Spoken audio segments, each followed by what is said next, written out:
ஒவ்வொருத்தரும் வந்துட்டு தப்பு பண்ணிட்டு நான் தெரியாம தப்பு பண்ணிட்டேன் அப்படின்னு சொல்லிட்டு ஒவ்வொரு தடவையும் சொல்றீங்க. நீங்க என்ன சின்ன குழந்தையா தெரியாம பண்றதுக்கு?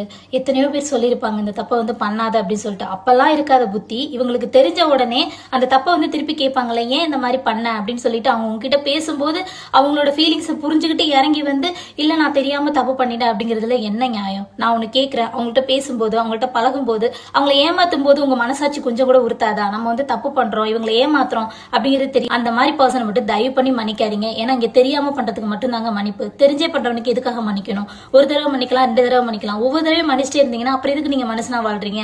நல்லா ஒண்ணு தெரிஞ்சுக்கோங்க, அன்புங்கிற இங்க பேர்ல நிறைய பேர் அடுத்தவங்களை ஏமாத்திரம் அவங்களுக்கு என்ன தெரியவா போகுதுன்னு சொல்லிட்டு நீங்க தெரியாம பண்ற ஒவ்வொரு விஷயம், நான் அடிக்கடி சொல்ற விஷயம், கர்மாக்கள்ல இருந்து தப்பவே முடியாது. இந்த மண்ணை விட்டு போற வரைக்கும் உன்னை சுத்தி சுத்தி அடிக்கும், சந்ததியே அடிக்கும். இதை நல்லா மனசுல வச்சுக்கோ. இந்த சாமி கிட்ட போய் மன்னிப்பு கேட்டா எல்லாம் சரியாயிடும் அப்படின்னு சொல்லிட்டு நீ என்ன தலைகில நின்று தண்ணி குடிச்சு நீ சாமி கிட்ட போயிட்டு விரதம் எடுத்து மாலை போட்டு படிப்படியா ஏறினாலும் உன்னை சாமி மன்னிக்கவே மன்னிக்காது. அவ்வளோ ஒரு பாவமான விஷயம். நீங்க அவங்கள கஷ்டப்படுத்துறதா நினைச்சு உங்களை ஒவ்வொரு இடத்துல நீங்க ஏமாத்திட்டே இருப்பீங்க.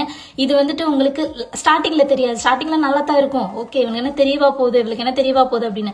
ஆனா போக போக நீ ஒன்னையே அறியாம நிறைய விஷயங்களை கஷ்டப்படுவ. ஆனா நீ எதுக்காக கஷ்டப்படணும் உனக்கு தெரியாது. அந்த நம்பிக்கை துரோகத்தை மட்டும் தயவு பண்ணி பண்ணாதீங்க.